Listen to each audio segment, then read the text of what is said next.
Yeah, I grew up in like the 20s, I feel like sometimes. Like I was just out on a farm. How do you go from sheep farm to stand-up comedy? Well, after you get the first sheep pregnant,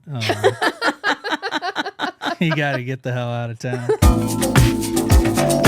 Hello and welcome to Cleopatra. I'm Christy Vana. And I'm Lynn Molly, and we are two Middle Eastern comedy queens digging up the funny from the first generation experience. Our guest today is a stand-up comedian. He is so funny. He performs all around LA, and I can't wait to introduce you. Please give it up at home for Joe Abousakher. Hey, it's me. How you doing? It's Joe. You're here. You are here. I am Joe. How you doing, guys? Good. Thanks for being here. Oh, thanks for having me. We haven't had like a longer than 5 minutes conversation in like a year, so I'm very happy to see you. Yeah, it's been a while. Yeah. Yeah, how you been? I think the last time we had a long conversation, I cooked for you guys, right? Yeah, I think you made some really good kanafa. No, I made malfouf. Oh, you made malfouf. Hell yeah. We got to do that again. Dude, I'll do it anytime. I love Oh, you did it. That was really good. Yeah, it was incredible. You were an excellent cook. Thank you. Also, you've been like popping off on social media with your cooking videos and opinions. Hey, you know what? Yeah, I got some opinions. I got some food opinions that make people mad. I think my food opinions make people more angry. I will say one of your opinions Palestine. Recently really, I was about to say that we Cottage need to give us cottage cheese. Yeah. Right. He thinks it's the best cheese, and that is... Listen, I know this is a podcast about Middle Eastern comedians, but I will spend an hour talking about why cottage cheese is the best cheese out there. All right? All right. You know what? Here's the thing. You can make cottage cheese into every kind of dish. All right? It's breakfast. It's lunch. It's a snack. It's dessert. What other cheese you doing with that? Ricotta. Ricotta can be... You know what? And this is not to... ricotta's a hell of a cheese. All right? That is a good... There's so many better cheeses. To go from Burrata, cheddar, lasagna to cannoli, God bless you. Have you had a triple cream brie? A what? A triple cream brie. Hey, you know what? I love caviar too, but we're not going to sit and eat caviar every meal of the day. You got to have a good, this is your everyday cheese. It's so pragmatic of you to say that it's the best cheese. I don't even think it really counts as a cheese, to be honest. It's like What's it called It's again? a dairy product. Like a clumpy dairy. I forget, what's the name of the product we're talking about? Cottage curds. No, that's not. It's a curd. Okay. Yeah, people were, I had a few people saying, let's free the curds, so.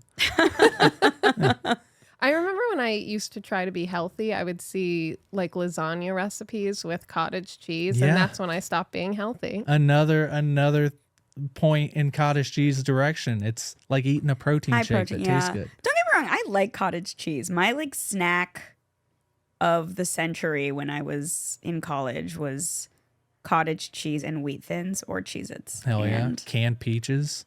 Dump some cottage cheese on top. Come on. Canned now. peaches. You know what I haven't seen in a while, but was a staple of my teen years? Do you remember whipped cottage cheese? Did you ever have that? Another opinion of mine when it comes to food. Get the whipped shit out of my face. All right. No I don't whipped want. cottage Sorry cheese. if Cream this is cheese. non-cursing. Wow. I don't want whipped anything. All right. You're charging me twice the price for half the product. All right. We brought Joe on here. He's got dairy opinions. Whipped cream cheese. Everyone strap in. It's this much cream cheese in a bucket this size. So much more spreadable, though. Sure, that's fine. But charge me half the price for half the product is what I say. I don't know. Once I started having whipped cream cheese, I think my life changed because I was so used to just like the jar o' Philly, or the tub rather. It's a tub, not a jar. Do you have opinions about tub versus jar? No, but I'll figure one out. But you'll think of one by the end Do of you this. have feelings on New York deli cream cheese? Because to me, that's another Schmear. level. Yeah. Yeah, that's another level. Hey, it's But better. isn't Schmear's like whipped? Yeah, and it's better. I'm not saying it's not better. I'm just saying don't charge me double the price for the product. Because there's air in it. There's air. All right. I'm not paying for air. And they always say it's 50% the calories. And it's like this because it's 50% of the food. All right? Nobody tell this guy about pop chips. It's all That's exactly air. it. I'm so glad that our parents moved to this country so we could go on air and talk about whipped cheese versus block 1000%. cheese. It's our right as Americans to have Exactly. strong opinions. That's the culture, baby. So Can you take us back to where your humble curd beginnings started? And, tell us about your background, your parents, grandparents, as far back as you want to go. But basically, we like to ask how people ended up being first generation here and what that story is. I am, first of all, I was born and raised in McEwen, Tennessee. All right. I am country. I am from the rural South. Rural. You know how rural my hometown was? I had to practice saying rural before I got in here. That's how. So that's where I'm from. My dad, though, he was from Palestine. He was born in Jerusalem, a little village called Lifta, which doesn't really exist anymore. Now it's a national reserve, basically. You can go. I got the opportunity to go there last year. It was really cool. I was just like hiking around. I didn't realize so I went to Palestine last year and did stand-up, or I guess now a year and a half ago.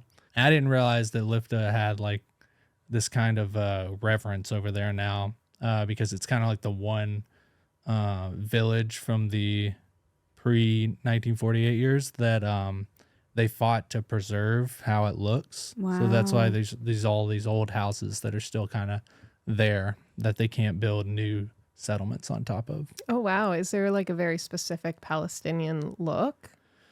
Yeah. I mean, some of those houses are just like over 100 years old. So I think it's kind of like, and you have to drive by it when you're going into Jerusalem. So I think it's kind of become kind of a symbol of like, see, we did exist.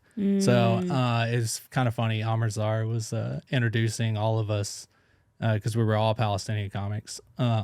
He was introducing us coming up on stage as like where our family was from. And, every village had like something funny. He had something funny to say about them. And then he would say Lifta. And it was like everyone would be like, oh, hushed. Yes. Yeah. It's like, okay, great. Now I gotta notes. Yeah, now I gotta come up and tell jokes there. It was like being brought up as like a wounded soldier. You're welcome. Yeah. But yeah, so that's where my dad was from. He was born in 1941, so he had a solid 7 years of being just a Palestinian kid. And then, the Nakba happened, and his family moved to Saudi Arabia, and they kept him there. They kept him at a boarding school. Oh, wow. So, yeah, a little Muslim kid going to, I think, a Quaker boarding school. And Saudi Arabia is a huge cultural difference. Huge culture. Yeah. So, like, and I don't think they were super religious, because my dad wasn't religious at all. He just didn't like religion at all. Why would he? But his family moved to Saudi Arabia, which all of a sudden is like the most religious place. And, yeah, before that, I think, it was just same. My family was there forever, same. In Saudi Arabia? Before 1948. It was just in Palestine forever. My mom's side was from Mobile, Alabama, though. So. Oh, wow. Yeah. I didn't know that. Yeah. So you're also held with great reverence and preserved for centuries. The Louisiana Purchase was a big thing. And then how did they find each other? Yeah, so my dad he stayed in Palestine, in Jerusalem, all throughout schooling, and then he moved to the U.S. to go to school. He went to University of Texas, and he was over here, and he lived like his young years in the U.S., traveling around, ended up in Chicago. And at a certain point, he got a job with the U.S. Corps of Engineers. Another engineer. Yeah. My dad's we should have also one of those Trader Joe's bells when they ring and like ding, ding, ding. Yeah. We should play first generation bingo. He was, to be fair to him, he was just a pilot for the Corps of Engineers. He was a civilian guy. He moved to Saudi Arabia because his family was there to work for the Corps of Engineers. And that's where my granddad on my mom's side was stationed. And he got hurt or something, and my mom went to go visit him, and that's where my parents met. Wow, she met him in Saudi Arabia. Isn't that crazy? Yeah. Wow. Country girl from Mobile meeting in Saudi Arabia. How was Saudi Arabia for a Southern woman? Well, I mean, I think she was a very pretty young blonde, so my dad found her right away. And he found her quite all right. Yeah. Thank you so much. And it's so funny. Yeah, I think it's so funny hearing my mom talk about Saudi Arabia back then. She was like, I don't know why people are like talk about how they didn't treat women well. And it's like, well, yeah, we're a pretty young blonde girl, right. Like it's not the same. So I think it's kind of like how like Dubai is today. Like people are like, Dubai's fine. It's like Vegas. It's like, right. Well, yeah, that part. Right. all these white people writing with notes back, and they're like, it was total. I was treated completely fairly. Yeah, exactly. You're like, yeah, you had a lot of money. Yeah. You were American. Yeah.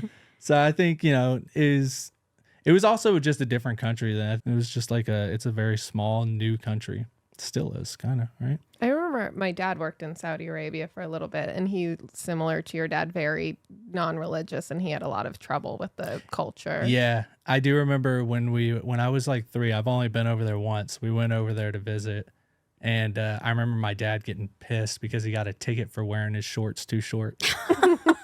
Finally, a man getting ticketed for it. Escándalo. He was so mad. I got in trouble for that in middle school. Yeah, I was like, what a middle school girl. Yeah, I don't think they have them anymore, or they don't have the power that they did then. But there was like the religious police that would just walk around with sticks and just yell at you for like whatever, So like 1970s and 80s NBA was also banned probably for all the short shorts. Yeah, That's nuts. Wow. Okay. And so they met in Saudi Arabia, and then they kind of, I think my dad started working. It's funny. He started like doing like import export, which is like the classic Arab move. Oh yeah. Yep. Also on the bingo Yes. board. Yeah, import export. His Ahmed thing, El Qadri's grandfather was into that as well. My Of course. grandfather, Pahlavi's, also. Yeah. Oh yeah. Probably, yeah. if you can figure out a way to buy shit and sell shit and send it over here and bring it over there, I think, that's the classic move, right? I don't know why we're doing comedy and not like upmarking spices. Yeah. I feel like everyone's granddad and dad or whatever who did import export, they all have their own thing that they sold. And it was like, to them, it was like the most important thing possible. And my dad's thing, his claim to fame apparently is, in the 70s and 80s, there was a big war between Betamax and VHS, right? So like Yes, the Great War. I think that was what the Gulf War was about. Exactly, yeah. It was all on tape, and half of them was on Betamax and half was on VHS, and most of the world VHS won. But my dad's claim to fame apparently was this little pocket of the Middle East where Betamax was king. And so that was his thing. He was like buying and selling movies and shipping all that stuff This around. sounds like the plot of a movie I just will to watch say, on a plane one day. where VHS reigned supreme, there was one town where Betamax. Yeah. And and that's also why our house always had Betamax movies. It was like, come on, man. You still have Betamax movies, Dude, let's be real. I wish I did. I wish I still had all those. I thought the Smurfs were an Arabic TV show. I legit, like when I was a kid, I would watch all those old, like they were all taped off the TV And dubbed. Yeah, Papa Smafor. I thought it was. I had no idea like people here It was watched it. Papa. It wasn't Abu Smurf. Yeah, Baba Smafor. Yeah. You got Christie with that one. I love anything that's like Arabized like that. That always tickles me. My favorite was when I went to Syria. They all called KFC Kuwait Fried Chicken. Kuwait fried chicken. Oh, yeah. Very nice. Jimmick. They weren't GMC trucks. They were Jimmick trucks over there. Yeah. Wow. Okay. So then they went back to America when? So yeah, they were traveling around and they had I'm the youngest of 5. And so my parents were older and had my first 3 siblings, and then decided to move back to the South to be near my mom's family. Got a house in Tennessee and kind of like settled down on a sheep farm. And that's when me and my sister came. So On we a have sheep me and my farm. sister have like a completely different cultural upbringing than my older 3 siblings. Are Wow. you all close? Yeah, we're all not close in age. My oldest is 13 years older than me, or 14 years older than me. But yeah, we all moved to McEwen. We all lived in McEwen, and we were the only like, Middle Eastern family, so, and we were in the middle of nowhere. Did So people, your peers and such and community know that you were Middle Eastern? you know what? I mean, yeah, obviously, but I talk about this a lot. It's like, I really wonder if anyone even knew, like people my age, anyone even knew what Middle Eastern was until 9/11. Like 9/11 happened when Right. I was a freshman, and I was going to a new high school because I went to like the Catholic school K through 8th. And then 9/11 happened like a month into it. Mm-hmm. And I think before that, everyone thought my dad was like Cuban or Italian. Wow, and they just started paying it more attention to like, oh, that name sounds dangerous. Like that name sounds like the news. Yeah. Did you feel a need to hide anything? Where I grew up was like super rural. So there was already like racism was already like a story there, like with black people, obviously. So I guess I learned about racism before that. And then that happened. It's like, you see it happen directly. But at that point, I remember always feeling like the only time any kind of racism would really hurt is if it would, and I'm sure you guys felt this at some point in your life, is when it would come from someone that you're like, oh, wait, you're supposed to be the smart, like a teacher saying something ignorant. Like, like whenever they'd be trying to explain what's going on. They're like, they hate us for our freedom or they're behind, or 50 years who's been your friend for years. Yeah, or like someone's parent, they say something that like maybe that isn't like something racist, like, hey, fuck you, towelhead or whatever, because that shit never hurt at all. But if someone's saying something that kind of like puts you below them, that's when it would be like, fuck, dude. Yeah. So sheep farm. Yeah, hell yeah, dude. Yeah, let's talk about the sheep. Yeah. How many sheep are we talking? At most, probably like 50. Yeah. 50? Yeah, it was a small farm. Cute. Yeah, it was just self-sustaining. We had sheep, chickens, a couple donkeys. Self-sustaining, like, what does that mean? Like, you didn't need to have like a tractor most of our or like food machine. was. Okay. Oh no, yeah, we had all that, and like most of our food is what I mean. Is like we had the garden and. Oh wow. Like we ate all that.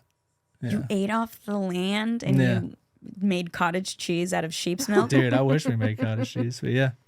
Oh my goats. gosh. Yeah, we had Nubian goats, milking goat milk. That's the dream. Yeah, I grew up in like the 20s. I feel like sometimes like I was just out on a farm by myself. Wow. So how do you go from sheep farm to stand-up comedy? I know there's probably a lot of steps in I was gonna between. say, well, after you get the first sheep pregnant, you got to get the hell out of town. You're not welcome anymore. Yeah. We were out there, but my parents, they had traveled all over and they were always like, you got to get out. My parents are always like, when you need to leave, don't That's stay good. there. Yeah. Yeah. So I feel like my parents also very much gave me a spirit of travel from a very young age, and it's because they did that. Yeah. So I think that's an immigrant thing too. Yeah. It's like, because they came here doing that, unless they came here and they start a business and I guess the expectation of like, you have to stay and do this business. But that wasn't, we had the video store. That was our business local. The Betamax. oh, that's great. No, yeah. The video rental store was VHS. So he did him when he moved here. He did have to. He had a video rental store? Yeah, the local video rental I store. worked That was at ours. a video rental store for years. I have very That's why I fell in fond love memories. with movies. Yeah. Yeah. So that's why I was like, I always wanted to get into writing and Wow. comedy writing and like Quentin Tarantino. yeah, I guess so. Yeah. Same underbite and everything. Yeah. Same foot fetish and everything. Yeah, exactly. Yeah, the camera's not seeing me. Just like So you had a passion for writing and cinema from working at the video store. Yeah. What was the next step after high school? college. I didn't really want to go, but Where did you go? Middle Tennessee State and cool school. Yeah, I was there. I really wanted to get it done quick though. I was ready to. I had decided like pretty early I was going to move out here. My brother had moved out here by the time I was in college, so I was already coming out here every summer and just. What was he doing here? So he was trying to get into acting, but he really got into stunts. So Wow. he's a Cool. stunt guy. So Cool. yeah, so that's what he does. What did you study in college? Media production. Yeah, Oh, nice. I knew what I wanted to go into, and that's what I do now. I work in post production, produce Oh. commercials. Yeah, Oh, wow. I didn't know that. I didn't know that either. yeah, It's very learning cool. everything about me. Yeah. It's true.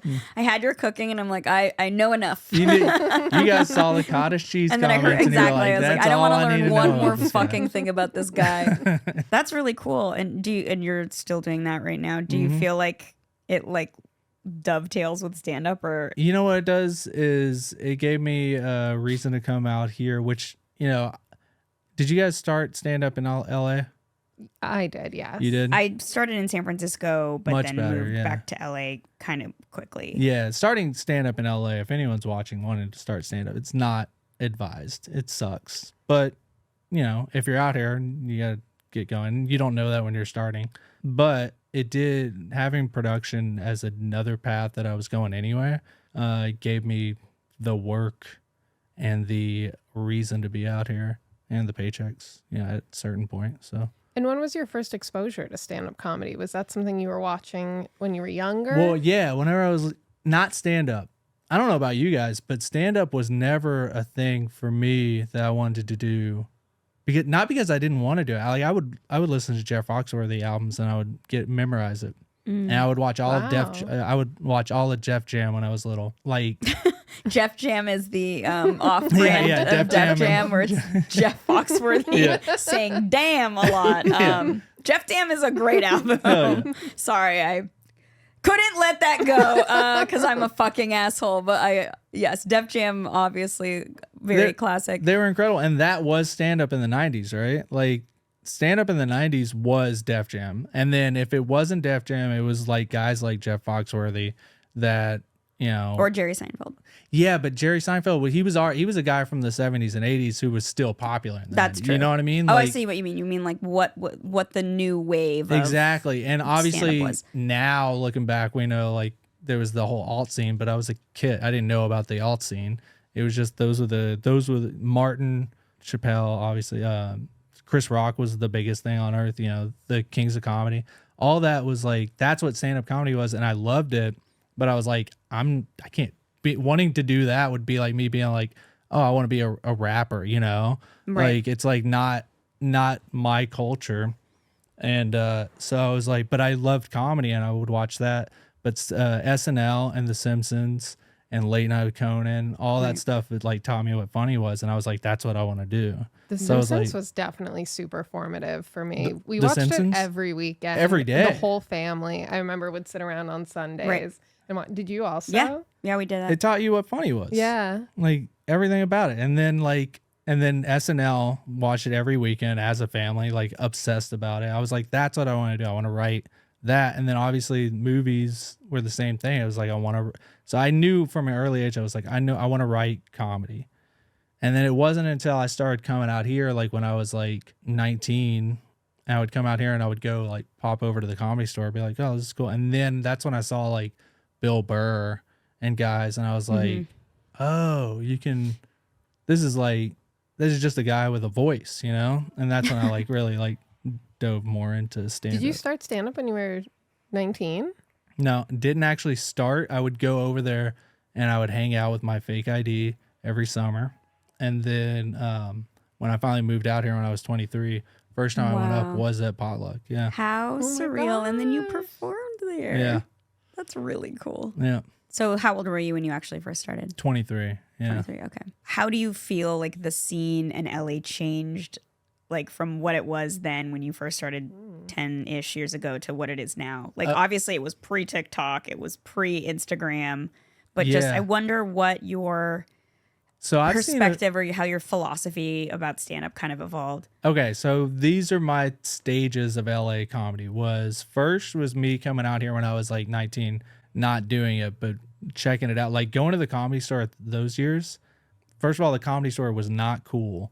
Up until like 2012, it was the stepchild, like no one hung out there. It wasn't sold out shows. It was a joke that they made every night. Hey, you never know, Chris Rock might pop in. They would say that as a joke because that's not going to happen. Wow. Do we know when the Comedy Store originated? Well, I know in the 70s, but in the 70s it was like Robin Williams was, and but all in 2007? Yeah, 2007. There was 2006, 2007 when I was first like coming out here. There was a dip. Yeah, where it wasn't the happening. And it was like always, it always seemed like it was going to shut down because you go there at night and it would be dead. It would be like how it is at like 3 o'clock. Not just dead, also haunted. Yeah, and it would feel haunted too. So that was me just going and hanging out. And that's when I met like guys like David Taylor and I think like Bobby Lee was saying like, and it was so weird because I would go And after like 3 days of going, the old manager, Tommy, would be like, "You're a comic, just go in the back." And that was the first time I ever felt like a comic, even though I'd never done it. Oh, that's nice. And I was like, okay. Cut to when I moved out here. I'm 23, and that's like 2010. Then the scene is like popular, but I'm just starting, so I don't know what's what, you know? And then, okay, this is going to get like depressing, but I promise I'm not making it. My dad died in 2011. Okay. So then I took like 3 years where, or 2 years where I'm like, okay, now all of a sudden I got a kid that I'm like raising. I'm working as a PA. I'm stressed. I'm like not doing stand up. Oh, and how old are you? 23. Wow. Wait, Yeah. when did That's a you? lot. Okay, sorry. When did you meet your wife? You have to back up. In college. Okay. I met her right before I was moving out here. We started dating, and like we had like a whole year where we were dating. She had a kid already. She had a kid when she was 18. Mm-hmm. And so, but I knew I was moving out, and that's a long story of like, you know, us trying to make a relationship work, and then we do a year. And you did. Yeah, we did a Look year at apart. that. I know. And it was like, it worked. I always say like, it's the best thing that ever happened, you know? But if like I saw a 23-year-old doing what I was doing, I'd be like, what are you doing? You're making a wrong decision. It would be like if I had $100,000 and I spent all $100,000 on Powerball tickets, but then I won $500 million, Wow. you'd still say that was an insane, dumb Right. decision. Worked out for me, but you know, so I did that. And Also, having a kid at such a young age in so many ways is so great because I feel like now the child is grown Yeah. and you're responsible. Like, I can't have a kid now. I'm tired now. Yeah. Like, I wasn't doing anything responsible in my 20s. I could have fully raised a thing that would one day take care of me. And Yeah. now it's too late. It I'll wor- borrow yours. it worked out for sure. You know those little robots that go down Santa Monica Boulevard in Melrose? I think those are going to be taking care of us when we're like Food Yeah. delivery. those little robot. delivery robots for They're gonna get food. better. Yeah. Like that's what's going to be, you know. Yeah. I'm just kidding. We're not going to be alive I was to gonna have say our that'll diapers also changed. be your Hearst. It'll take you away. Yeah. Yeah. Not worried about it. You know, but having that responsibility that young, the good thing about it was those are the years like I'm like hunkering down trying to make it work out here. So I had like no distraction that I could. Unfortunately, for like a solid 3 years, I just didn't do stand up. I Yeah. kept telling myself that I was like Right. doing it, but I wasn't really. And it wasn't until 2014. So that's kind of, so there's my 10 years. Is 2014 is like when I really started. I have Alright. generally noticed that people who start younger usually take a long break somewhere in there because Yeah. Of course. Christy and I both started a little bit older, Yeah. and I feel like I started in my late 70s and I regret every minute of it. In the late 70s. Yeah. Yeah. In my late Yeah, 70s. I know. only you started in your 60s. I think I needed those years to figure out who I was, who we were. Right. I had to raise someone, you know. She came out great, but we were not equipped. You know? And then your wife, she's been along for the ride with stand-up comedy, supported What the a whole psycho, time. right? What an absolute. That's why I never understand, like, you know, like I could never not be with her ever, you know, like, dude, you stuck through that. Are you insane? You know, it's like, yeah, what a crazy person, but I the fully, best. yeah, I have a partner who's very supportive, but I fully support partners who are not supportive of stand-up I comedians. know, yeah, right, It's wild. yeah, So those were your big stages.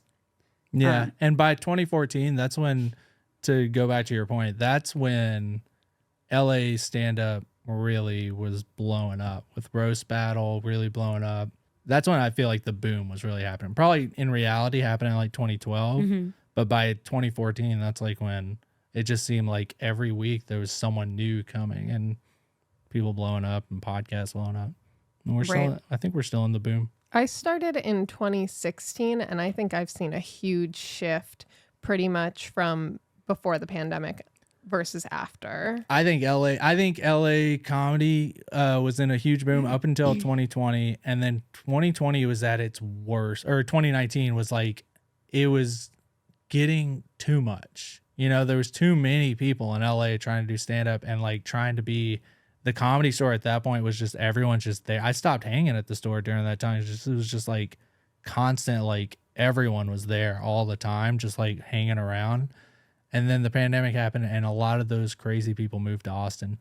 And I know I say that and everyone thinks I'm like shitting on Austin. Austin's awesome, but a lot of crazy people did move, and LA got better for it, I think. I also think the scene changed a lot because of the internet increasing the demand for stand-up comedy. I remember when I started stand-up, I had this great show in a backyard that I ran with Amy Silverberg, and we used to have like Nicole Byer on it. We could get anyone we wanted. We had Otsko. We had so many big names, and it would be like, we would be hand texting our friend. I would be driving people to the airport so that they would show up to our shows. And now all my shows just sell out without. Oh, brag about it. Why don't you? Everyone's very thirsty for Arab comedy, but there has been this huge shift where I feel like before nobody wanted stand-up comedy, and now audiences really do want stand-up comedy. But then at the same time, I feel like it's introduced so many more comics that now it's almost too popular now. Yeah, I still think it's better. I think it's better than it was pre-pandemic. Right before the pandemic, it was a weird thing where there was too many stand-ups and not enough audience. Now I think we have a better balance of like, you're right, so. The audience is there now, finally. I think everyone got thirsty during the pandemic, you know? Pandemic sucked. Actually, I take that back. Pandemic was the best thing that ever happened to me. What happened during the pandemic? Just, I don't know. I obviously the pandemic was an awful thing, and it was like, it sucks people died. But for me personally, I needed that break, you know, like the work from home and the stay at home. Everyone, I don't know. I feel like stand up in LA and a lot of people that I was friends with for a decade, we got closer during that time because we weren't doing stand up. I feel like a lot of people became better writers during that time because we took a year to live our life and figure out new stuff to write about. Did you do any Zoom shows? Yeah, I did 3 of them. I hated every second of all of them. It was a waste of time. I will say I made money on Zoom shows. I know. Yeah, I did make money on Zoom shows, but it wasn't worth it for me. I didn't like it. And honestly, the whole time I was just like, I missed stand up, and it wasn't filling the void. And what did fill the void was just being like, you know what? I'm going to experience life during this time in a new way. Did you do Zoom shows? I did a few. I just like that you could bomb and then just shut your computer. Yeah. I like to do the fake freeze. I'd just be like, yeah. No, you didn't. I would do that. I would play that prank on friends, but not during an actual show. I remember doing one show and it was so packed. There would be like 90 people every week. And then once everyone got vaccinated, I agreed to do one. And it was like, there were maybe 15 people. All the cameras were off. And it was on a Friday night. And I was just like, I don't want this to be my Friday night. The cameras being off is just wild. Peak depression. Yeah. My boyfriend took a video of me doing one of those shows, and it's so embarrassing to watch because I have headphones in. So it's just like me telling my jokes and just holding. Yeah. It's a nightmare. Bizarre. Yeah. I don't know how anyone enjoyed any of that. We're going to pivot to some questions. I'm going to ask the first one. Cleopatra was the queen of luxury. What's a bougie thing that you don't skimp on? Things I don't skimp on is kitchen, not appliances, but kitchenware. Kitchenware. Oh, okay. You know, something that like you're gonna have for the rest of your life and your kids' life. Pay the most amount for it, dude. My kitchen is decked out with Le Creuset, all that stuff. Yeah. Why not? Okay. It seems more expensive than it is, but anything that you use the rest of your life, that's true, is worth most every things dollar. Don't last that long. My parents. I still used the espresso machine that they got from their wedding. Mm-hmm. And they got married in 1973. Boom. And I was using that puppy in 2017 because it was so well made. And they just don't make them the way they used to. I'm a buy it for life fiend. All right. I got my grandma's cast iron. Nice. Can I ask, because I have a theory that nonstick pans are nonstick for a year tops. Yeah, 100%. Have you found a nonstick pan? No. Okay. You go to Marshall's to get your nonstick pan, and then you use it until you feel like you're poisoning yourself, and then you go get another one. Okay, I'm glad that because I always thought that maybe I wasn't like loving it enough. I wasn't like it's crazy to buy an care. expensive nonstick. Okay, right? Like because it's gonna gonna mess up at some point. What's your favorite kitchen appliance right now? Kitchen appliance? Or yeah. No, it's my Dutch ovens. I got 2 of them. La Crusade, man.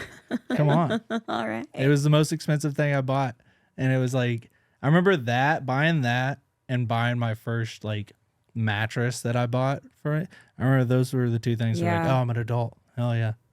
It's working out. Oh, and buying glass Tupperware. Oh, yes. Dude. Glass Yes. Tupperware, yeah. That's That's a game changer. That's an adult time, you know? Like, No oh, more I'm not- spaghetti steam. no more eating out of cottage cheese containers. Oh, yeah, that's next level. Yeah. We still actually have a surprise. We have a lot of nice glass Tupperware at my house, but we somehow still manage to use yogurt containers for soup. I save those for when I'm giving away food. Yeah, You know, good idea. get it out there. Question, because my parents do this and it makes me bonkers. They will put things in Tupperware, but they won't put like a lid on it. Oh, they do the saran wrap thing, Or on they top? won't even, they'll just, and I'm like, Wild. No. Wild it's just behavior. drying out. No, that's haram. And then, and Yeah, that's crazy. I grew up like this. And then my boyfriend saw me do it and he was like, this has to go. No. This behavior is done. My mom's thing, she would do the like cottage cheese containers and butter containers and all that, but she was a Ziploc queen. She'd be throwing everything in a Ziploc. That's a very white 'cause thing. Ziploc full of grape leaves. It's crazy. Yeah, we go heavy on the Ziploc as well. But the most frustrating is when you think you have cream cheese and then you open up, it's malakhaya. Yeah, hell You're yeah. like, great, we got malakhaya, but we don't have the cream cheese. So what are we gonna do? Next question. My super, super white friend told me that his dad will put like leftover pasta in like a plastic shopping bag. Wild. That's the most bootleg thing I've I ever love it, heard to in be my honest life. with you, because you can just Like a you can put Vons it around your bag. neck and just eat it Yeah. straight out of the bag. Wow, too. it's a bib and a plate at the same time. Spaghetti and Ziploc bags, though. That was another thing my mom would do. I don't know. I never understood it. So unappetizing. Something about it. It would fit in the fridge. She knew how to. Would she eat it compartmentalize. out of the Ziploc bag? No, we were warm everything up, and Mm-hmm. we're having the same dinner 3 nights in a row, family. Hmm. Again, that's a farm life thing for sure. Okay, so Cleopatra viewed herself as a living goddess. Mm-hmm. Tell us about a time you felt supernatural or godlike, or tell us about a weird, random, useless talent. Dude, I know we're talking a lot about food, but last year KTLA, I don't. You know what I'm about I know to you're say? about to say. Yeah. Yeah, out of nowhere, I got like an ad, or maybe it was in the paper or something. I saw they were having a pie fest. Like it was a whole day at UCLA. Wasn't it KCRW though? Or was it KTLA? It was KCRW. Sorry. Because I Yeah. heard about this on the radio. I heard about a pie contest on the radio. Yeah. So yeah, they had a whole pie contest, pie day. I was like, oh, that sounds awesome. And then I saw at the bottom of the ad, like you could sign up and make your own pies. I am not a baker. I've never made a pie before. Except like, basic ass like key lime pie or whatever. And I was like, I'm doing it. I don't know what got into me. I was like, I'm doing it. It was like a week away. And I woke up, I got up the night before and just, you know what? All I did was I took my malfouf recipe and I was like, instead of rice, I'm going to put all the lamb and all the spices and all that stuff. And I'm going to put it in pie form. Oh, brilliant. You made a savory pie. I made a savory You pie. also made a diversity pie. Yes, I did. And KCRW probably ate that They- up. Oh, Gobble, gobble. yeah, got 3rd place in the KCRW. And yeah, I did feel like a pie god that day. It was incredible. Honestly, can't believe we have a 3rd place KCRW. I'm going to be honest with you. I can't believe you didn't use that as your credit. It was like, What? this next comic won 3rd place at the KCRW pie Yeah, it'll contest. eat me up inside every day that I didn't get 1st place. That's why. They said mine had the best flavor though. So Yeah, of Oh, course it did. hell yeah. Of course it did. Of course. Yeah. And Jake Gyllenhaal ate it. He was one of the What? judges. So Jake Gyllenhaal, if you're out there, you're welcome. He does listen. Yeah. Hell yeah. Okay, the next question is, what is a American custom that you've super embraced or a custom from your culture that you can't shake? American custom that I can't shake or that I That you've really embraced, other than, the whole sheep farm. yeah, I was gonna say, well, yeah, I always think about like the the term American, because I know about this question. I always think about like what is American, and truly, I always feel like the things that like immigrant families do is the most American thing. Like I know that sounds like I'm like being I reject the premise. Podcast over. It totally sounds like that, but truly, like it. That's like watch Gangs in New York. Like every immigrant that came over at some point was like the most like you're not really American. Like, but like what are American tropes? Like, are they really American tropes? Or are they like German tropes or Irish tropes? Right. And at some point, Italian tropes. Like you don't see. I got to think about this the other day. I was like, if you watched Friends and you saw Joey, Chandler, and Ross hanging out together, you wouldn't think that's a diverse group, right? It's 3 white guys, but no, it's a Jewish guy, an Irish guy, and an Italian guy. You go back 100 years ago, that's like a super diverse show. Wow. You know? I never even realized that the three of them had different cultural identities until right now. Yeah, because they're 3 white guys. It's like the whitest show ever made. But they also look all exactly the same to me. They all actually got Friends through NBC's diversity scholarship. Yeah, so exactly. I actually do think NBC thought that they were knew. diverse at the time, but no, So- that's an excellent point. So And I always think of it like that, as like, you know, like, because again, you could ask like Italians, like, you know, the loud families or whatever, Irish families. I grew up around a bunch of Irish people. It's like super like rowdy parties and stuff like that. And, you know, Arabs, we yell at each other even when we're happy. You know, so, but yeah, all of that to me is very American. And then I do it all with a Southern accent, so it confuses people. I went to a mall in New Jersey that is called the American Dream, and it's this giant mall. It's the type of mall that has like skiing and like an amusement park, It's Dubai. basically. But everyone who was there was immigrants, and it was so interesting to me that like when you think of America, you're like, oh, white people at the mall, but it's like, no, it's more. We want it more. yeah.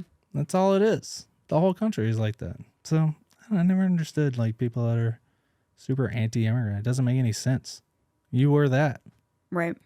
But then our grandchildren are going to be like, get these, I don't know, Martians out here. Whatever. I agree. I think that American culture is always changing. That is the best part about American culture. Is you can look at America and you can look at it by the decade and be like, look how different this is from that and how different this is from that. Because it's always changing, because it's always we're always getting sent new flavors. My cousins in Europe always say that. They say that they're so bored of Europe because everyone's obsessed with preserving history, and all the jobs are like art preserver, like architecture preserver.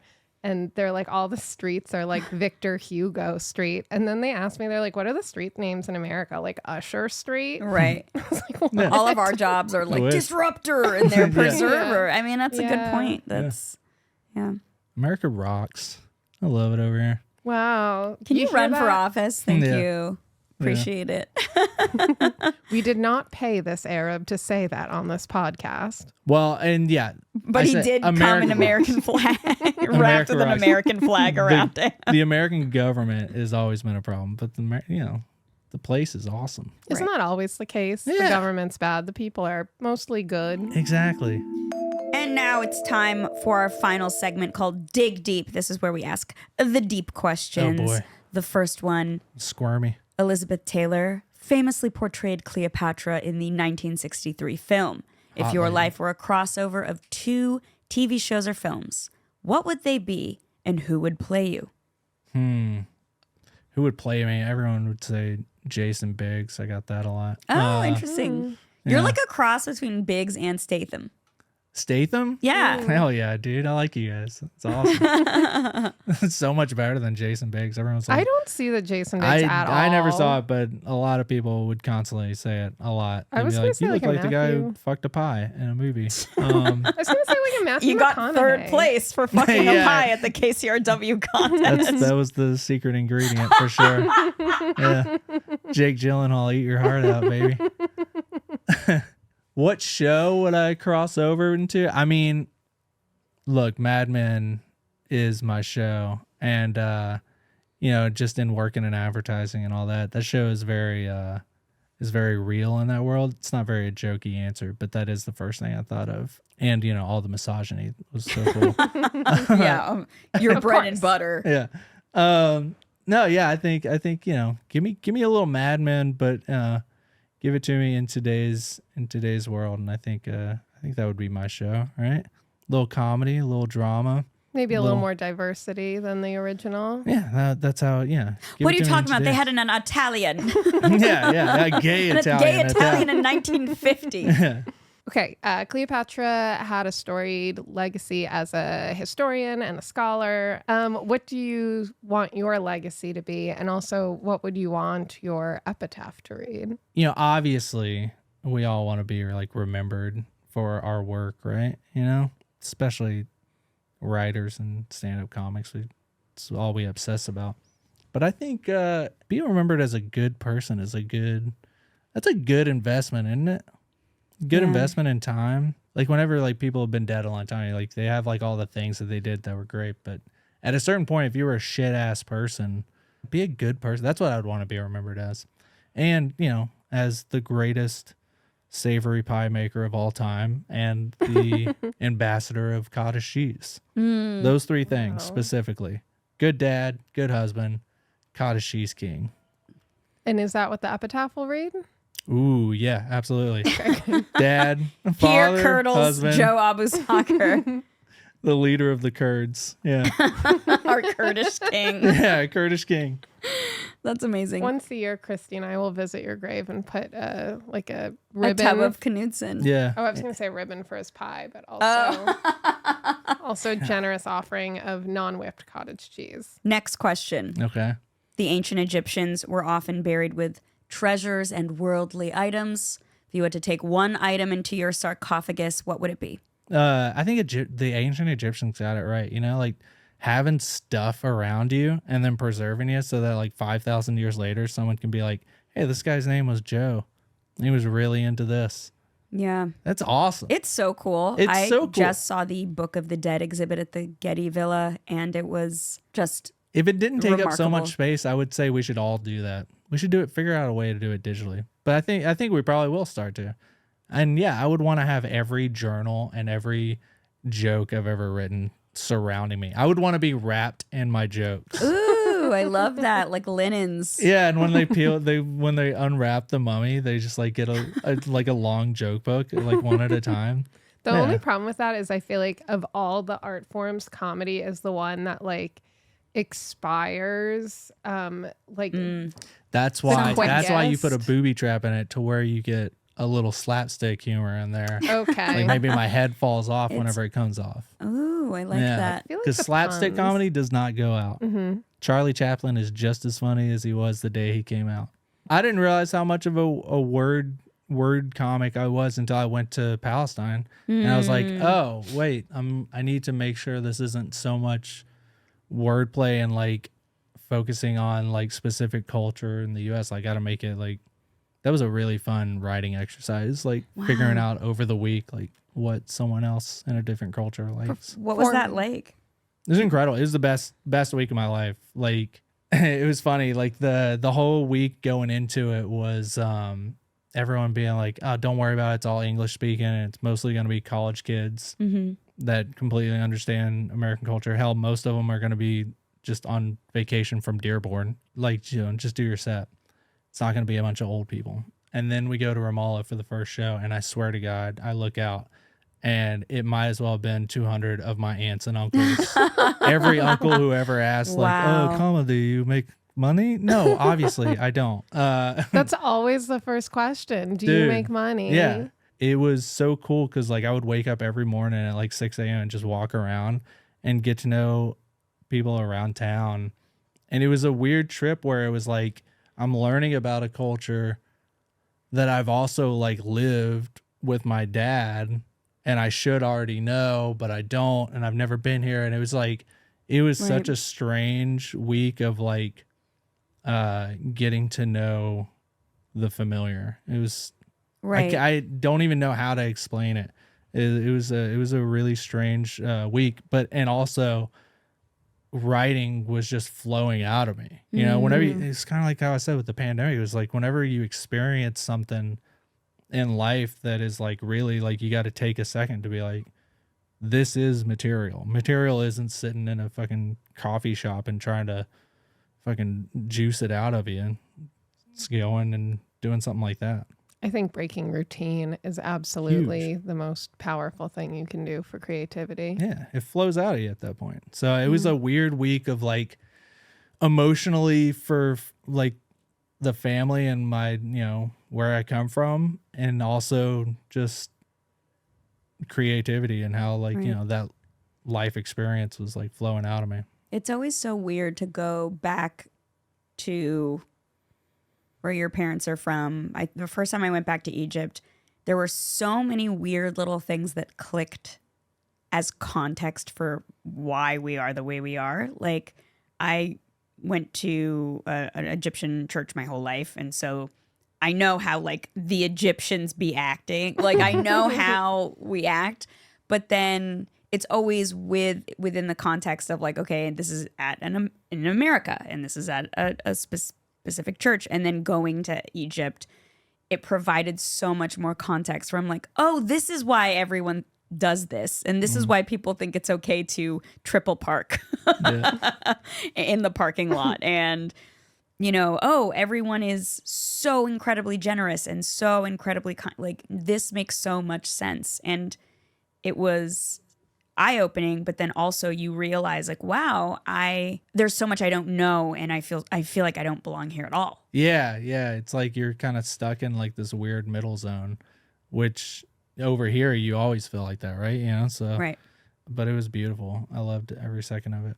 You know, I remember, encourage everyone to go back to where, if you know your parents didn't come here from somewhere, you heard it here first. Joe says, "Go back to where you came from." Let me say it with my most southern accent. I encourage everyone to get the fuck out of here, dude.